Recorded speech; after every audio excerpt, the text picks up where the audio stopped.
Olá, seja muito bem-vindo ao Meio Ambiente por Inteiro. No programa desta semana, vamos conversar sobre um assunto presente na vida de todos nós, o cultivo da cana-de-açúcar. Introduzida no Brasil colônia, a cana-de-açúcar é, desde aquela época, uma das principais culturas da economia brasileira. Nós temos a maior produção de cana do mundo e também ocupamos a primeira posição no ranking mundial de produção de açúcar e etanol.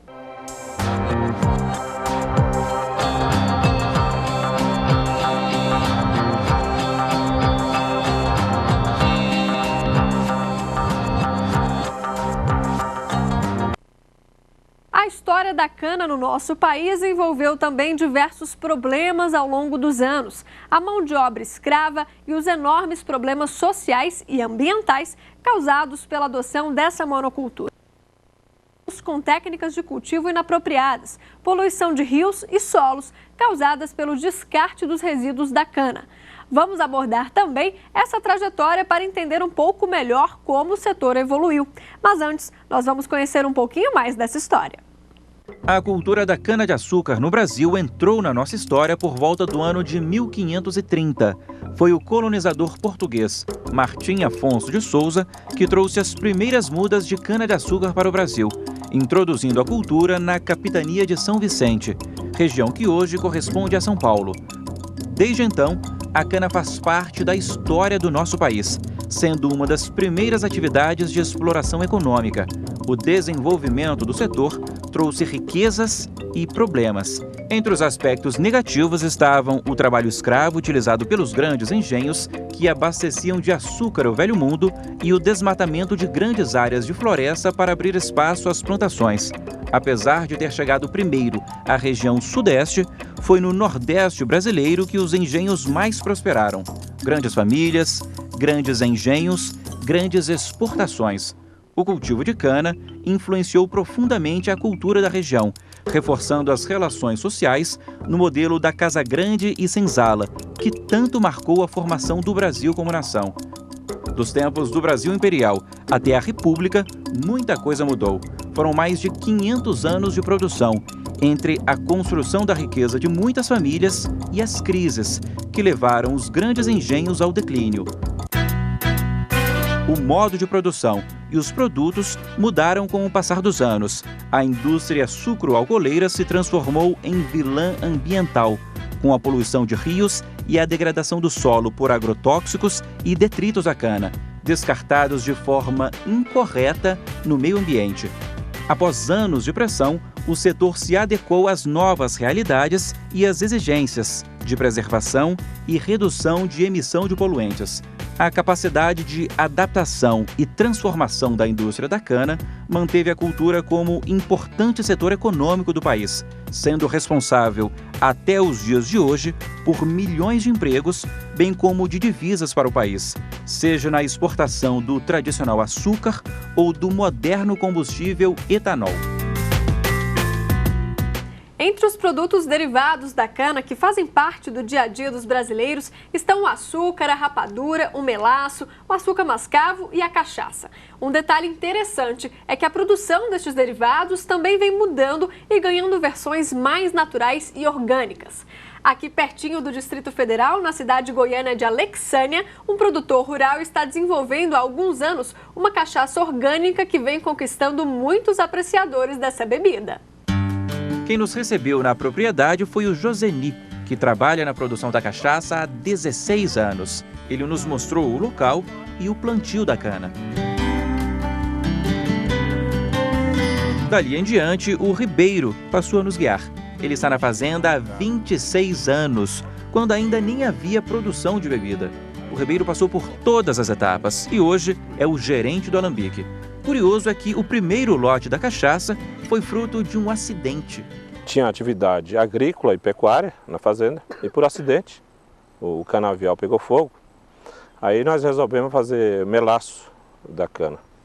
Aí surgiu a ideia de fazer cachaça do melaço. E a partir do ano 2000 nós começamos a produzir cachaça. O dono gostou tanto do resultado que passou a investir na bebida. A produção hoje é de 35 mil litros por ano, o que caracteriza um alambique de médio porte. Orgulhoso da história que ajudou a construir, o Ribeiro fez questão de nos explicar o processo. Depois que a cana é moída, o caldo é despejado nesses tonéis.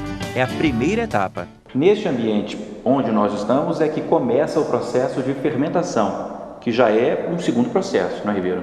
Isso, aqui nós estamos na sala de fermentação. Essas são as dornas que recebem o caldo, que vem diluído, que é padronizado para 15 brix, chega numa temperatura favorável à fermentação, que é em torno de 30 graus Celsius, que a levedura vive nesse meio, nesse ambiente, e dura em torno de 24 a 36 horas.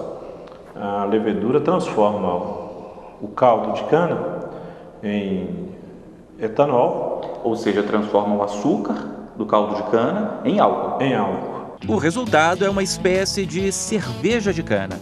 A grosso modo, para você entender, é uma cerveja em torno de 9% de álcool. Dali, essa cerveja vai para a caldeira, onde é feita a destilação. O líquido vira gás, o gás volta a ser líquido e o teor alcoólico atinge a marca de 70%, mais forte que a própria cachaça. O passo seguinte é eliminar os primeiros 10% e os últimos 10% do produto. Os outros 80%, parte conhecida como coração, são cachaça. Esse ponto aqui que a gente está, essa estrutura aqui, já tem cachaça. Já está cachaça. Você retira os 80%, que é o volume, você manda para o armazenamento, e os 10% primeiro, os 10% por último, você leva na coluna ali que você faz álcool de carro. Etanol mesmo. Etanol. 9 de cada 10 cachaças vendidas no Brasil são produzidas dessa forma. A 10ª é armazenada ou envelhecida em barris de madeira como esses. Nesse alambique, o processo extra dura de 1 a 5 anos. E os barris são de carvalho, jequitibá e umburana, os mais utilizados. O passo final é envasar a bebida. Interessante é que, com o fim da produção, o bagaço da cana é 100% reaproveitado. 50% do bagaço de cana produzido no alambique é fonte de calor na caldeira para tocar o alambique. E os outros 50% é formado adubo orgânico e volta para o canavial. Ou seja, todo o bagaço de cana aqui é reaproveitado. Isso, todo o bagaço de cana é reaproveitado. O seu Fernando é feirante e comercializa exatamente esses produtos derivados da cana. Como foi criado na roça, né, você aprendeu a fazer muitos desses produtos. Hoje em dia está difícil achar esse produto tão artesanal? Tá, porque as pessoas não querem mais estar na roça fazendo. Os filhos, eu inclusive rapaduras, né, que eu pego diretamente da roça, da terra onde eu nasci, lá em São Gotardo. 40 anos fazendo a mesma rapadura, com 4 filhos e nenhum dos filhos que seguiu o exemplo do pai. E a dificuldade maior de achar esses produtos artesanais é porque as pessoas não querem, como eu disse agora, né, não querem ter tanto trabalho com as coisas, eles só visam o lucro, não visam muito a qualidade dos produtos. Qual que é a consequência disso, Fernando? Olha, a consequência de tudo que você é o que você come. Se você come um produto que não é totalmente artesanal, no decorrer dos anos você vai sentir que você come uma rapadura porque ela é artesanal, porque te dá força, porque é um produto, né, que vem direto de uma roça. Ela vai te trazer benefício, mas a partir do momento que as pessoas não fazem rapadura pura, ela já não te traz tanto benefício. Como é que é? Hoje em dia tem muitas rapaduras que são falsas, entre aspas, né? Tem o quê? Açúcar cristal mesmo no meio, na receita? Com certeza, isso aumenta a quantidade de rapadura e diminui, obviamente, o trabalho da pessoa. E a qualidade do qualidade, produto? Esquece. Uma rapadura pura, quando você come, você sente que ela é macia, é outra textura, né? O produto que você usa, por exemplo, para tirar a acidez do caldo de cana, da garapa, né, que a gente usa lá na roça, você usa produtos artesanais. Você vai, põe um carrapicho, né, e moe ele, deixa ele ali num balde durante um dia, cria-se um líquido denso e aquele ali tira todas as impurezas. Agora, para não ser enganado, que dica que a gente pode dar para o pessoal da diferença da rapadura tradicional, feita só com a cana, né, e com a rapadura adicionado a açúcar? O ideal é que você experimente, ao chegar num estabelecimento, numa feira, por exemplo, você peça um pedaço daquela rapadura que a pessoa está te vendendo. A textura é diferente? A rapadura pura, ela é mais macia. Ela até corta mais fácil. Aquela rapadura que você coloca a faca e ela nem corta. Aquilo ali é Sim. açúcar puro. Aquilo lá, basicamente, é açúcar. É difícil até encontrar fornecedor hoje em dia? Sim, porque é o que eu disse. As pessoas estão querendo trabalhar menos e ganhar mais. E isso, eles esquecem, né, da qualidade do produto final. Uma rapadura que a pessoa leva, sabe que ela é de açúcar, dificilmente ela vai voltar naquele local para... Então, os proprietários, as pessoas que vendem, né, os donos de quiosques, estabelecimentos que vendem esses produtos naturais, eles precisam estar mais atentos ao comprar o produto, saber da procedência mesmo. E agora o melaço, me explica um pouquinho do melaço.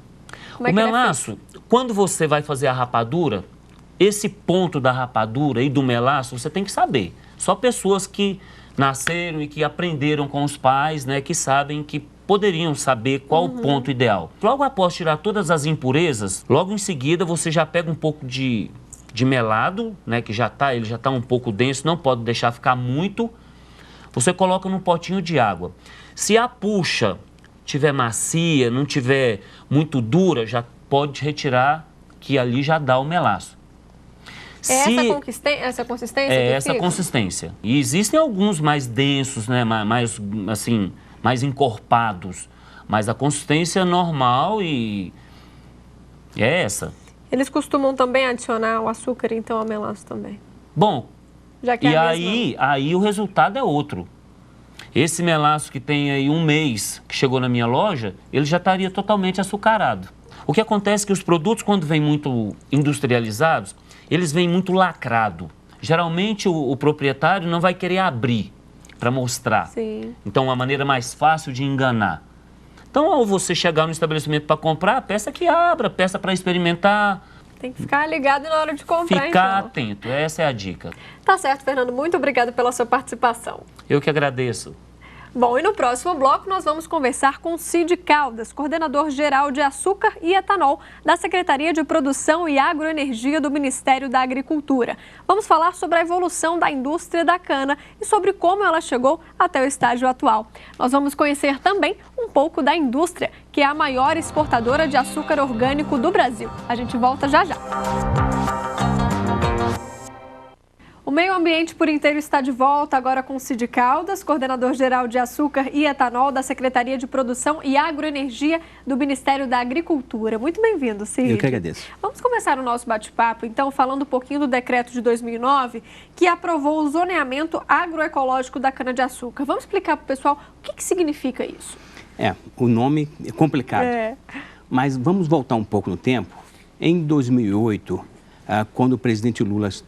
nas viagens internacionais, ele sempre falava dos benefícios do etanol. E você tinha, naquele momento, um investimento muito grande, principalmente de grupos internacionais querendo investir no Brasil. Então, existiam críticas ao nosso modelo de utilização de biocombustíveis. O presidente determinou que nós fizéssemos um trabalho que ele tinha alguns parâmetros. E que parâmetros eram esses? Era que fosse construído um trabalho junto com os estados e que você definisse algumas diretrizes de sustentabilidade econômica, social e ambiental. Então, o que esse trabalho ele objetivava? Definir locais onde a cana podia se expandir sem a necessidade de desmatamento. Primeiro, critério ambiental. Segundo, critério social. Não poderia indicar áreas onde você tivesse a utilização da mão de obra no corte. Ou seja, essas áreas teriam que ser fáceis de mecanização.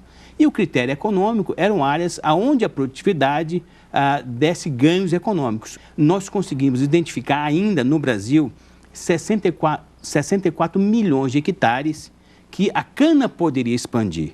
Para se ter uma ideia o que é isso, o que é 64 milhões de hectares? Hoje, em 2014, nós produzimos em aproximadamente 9 milhões de hectares.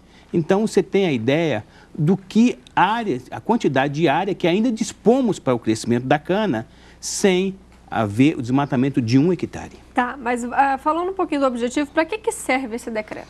Ele serve para nortear o investidor e também dar uma base legal para quem vai aplicar o licenciamento ambiental e para os estados também fazerem o seu planejamento.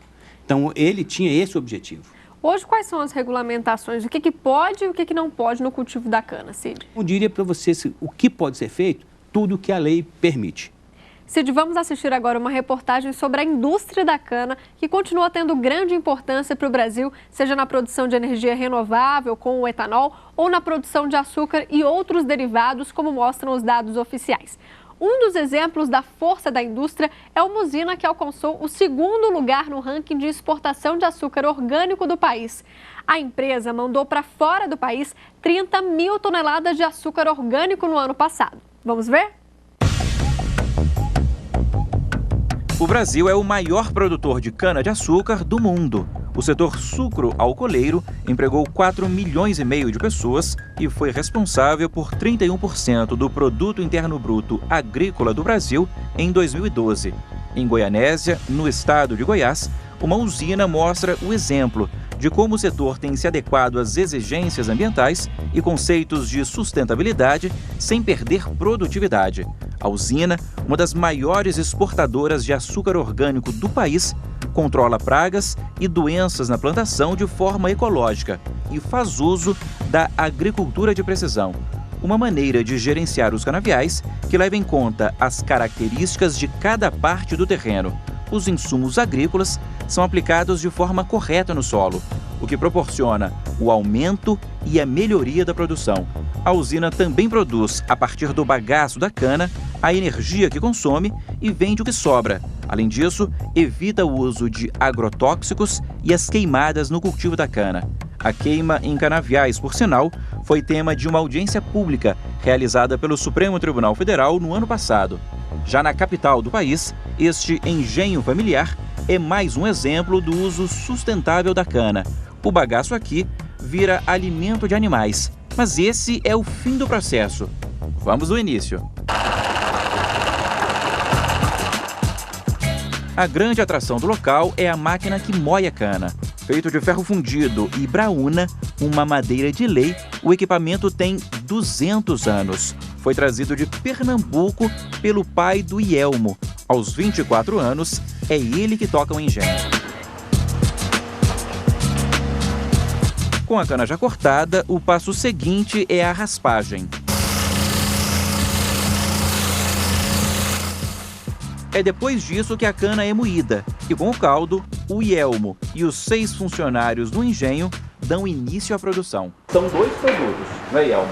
Quais são? A rapadura e o mel de cana, ou melado de cana. Que é o que o pessoal está fazendo aqui atrás. Exatamente. Como que é o processo? O processo é o seguinte: depois que a cana é moída no engenho, a gente retira e coa o caldo.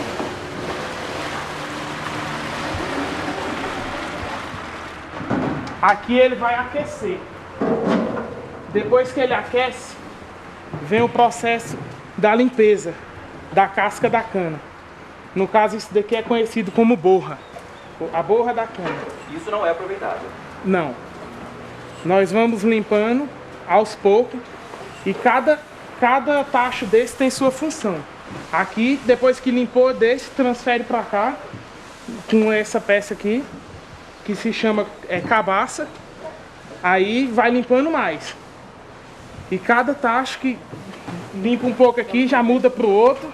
Aí é o final. Aqui já começa a apurar para fazer a rapadura e o mel. Aqui já está limpo, nesse tacho aqui, ó. No caso aqui, ó. E a partir daí é fervido? Aqui tem que ferver mais. E esse último tacho é para rapadura.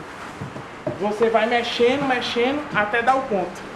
Aí tirou dali? Tirou daqui e transfere para a gamela. Com a rapadura praticamente pronta? Isso, com a rapadura praticamente pronta. Como passa menos tempo na fervura, o melaço já havia sido retirado e engarrafado. Tudo o que o engenho produz é vendido ali mesmo. Pernambucano, seu Aprígio é cliente fiel da loja e não dispensa o melaço. Eu como com farinha de mandioca, com farinha fina, eu gosto de mestre, é uma delícia.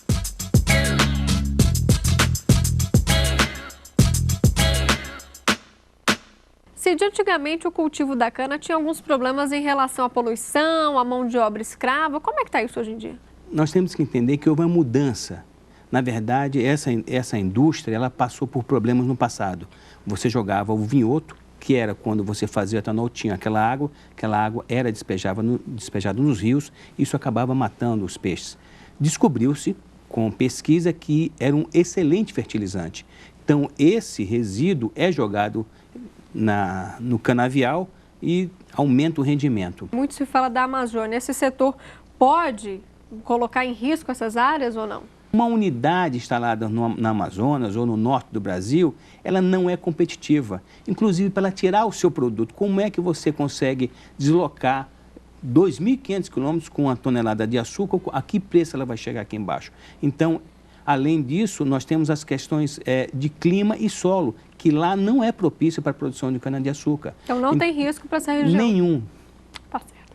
Bom, e olha só esse exemplo de reciclagem dos resíduos da cana. Um projeto está fazendo o reaproveitamento das cinzas do bagaço, usado para gerar energia na própria usina.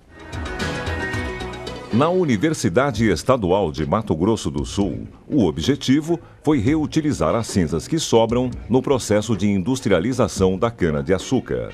Os resíduos que vêm do bagaço da cana podem ser aproveitados no microconcreto, uma solução para os resíduos agroindustriais que viabiliza construções de baixa renda. O nosso projeto é substituir o agregado miúdo, que é a areia, através da cinza do bagaço de cana. Como o Estado é uma grande potência no setor sucroenergético e esse setor tem como um dos principais resíduos a cinza do bagaço da cana, sentiu-se a necessidade de encontrar um destino correto para esse resíduo. Então, vai ser jogado em aterro sanitário? Então, a gente pensou de utilizar essa cina em substituição agregado miúdo. Fizemos experimento para ver e observamos que ela substitui muito bem, dá uma resistência maior no microcimento. Então, o projeto mostrou que realmente dá para se substituir o agregado miúdo pela cinza do bagaço de cana. Os ingredientes foram colocados em uma armaceira onde foram misturados e depois foram colocados em um molde cilíndrico e após 24 horas foram colocados em acura, que é submerso a água e cal. Com as idades de 7, 14 e 28 dias foram retirados para a realização dos testes de resistência mecânica na máquina universal. Bom, realizados os testes de resistência mecânica, verificou-se que os microconcretos com a cinza se mostraram mais resistentes e suportaram uma tensão maior do que aqueles microconcretos sem a cinza. Esse resultado é importante porque a cinza do bagaço da cana de resíduo passa a ser matéria-prima para a construção civil, produzindo um material sustentável que tem potencial para substituir a areia, cuja extração e obtenção pode gerar grandes impactos negativos sobre o meio ambiente. Cid, existem projetos para essa indústria se tornar cada vez mais forte, né, e ao mesmo tempo responsável também com essas questões ambientais. É uma preocupação do setor? Essa é uma preocupação que deveria ser para todos os setores da economia. Na verdade, esse setor, ele assinou há coisa de 4 anos atrás, um compromisso das melhores práticas trabalhistas. Esse setor assinou com o governo de São Paulo o protocolo ambiental, que era reduzir as áreas de queima da cana de 2021 para 2014. Esse setor, ele participa do Bonsucro, que é um organismo, uma entidade internacional que certifica as práticas. Hoje em dia, o produto interno desse setor é mais de 50 bilhões de dólares. Estamos falando de mais de 120 bilhões de reais. Ele gera, em termos de receita, mais de 14 bilhões com a exportação de açúcar e de etanol. Em relação à reparação ambiental, que medidas devem ser tomadas, né, em relação a isso? Na verdade, esse setor fez um protocolo, tanto em São Paulo como em Pernambuco e em outros estados também, de o replantio, aonde áreas próximas aos rios foram desmatadas, eles estão fazendo o replantio. A cada ano é obrigatório 50 metros de cada leito do rio, você está replantando. Então, isso é um negócio bastante interessante, que mostra a necessidade desse setor também contribuir para a questão ambiental. Tá certo, Cid, muito obrigada pela sua participação. Eu que agradeço. Bom, nós ficamos por aqui. Se você quiser rever os nossos programas, basta acessar o site da TV Justiça, www.tvjustiça.jus.br. Você também pode ajudar a fazer o meio ambiente por inteiro. Escreva para Meio Ambiente por Inteiro, tudo junto, @stf.jus.br e mande sua sugestão. Eu fico por aqui, até o nosso próximo encontro. Tchau!